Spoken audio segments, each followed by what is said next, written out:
بسم اللہ الرحمن الرحیم۔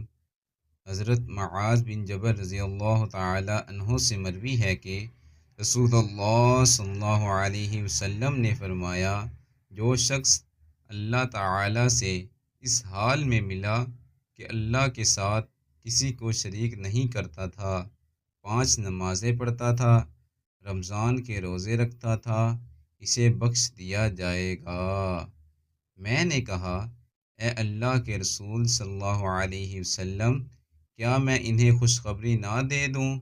آپ صلی اللہ علیہ وسلم نے فرمایا، انہیں چھوڑ دو، یہ عمل کرتے رہیں۔ حضرت عبداللہ بن عباس رضی اللہ تعالی عنہ سے مروی ہے کہ رسول اللہ صلی اللہ علیہ وسلم نے ابو ذر رضی اللہ تعالی عنہ سے کہا، ایمان کا کون سا کڑا مضبوط ہے؟ ابو ذر غفاری رضی اللہ تعالی عنہ نے کہا، اللہ اور اس کا رسول بہتر جانتے ہیں۔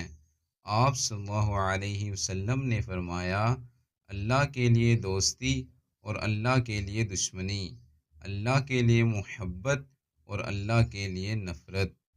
دوستو، اللہ تعالی ہمیں ان احادیث مبارکہ پر عمل کرنے اور اپنی زندگیوں کو سنوارنے کی توفیق عطا فرمائے، آمین۔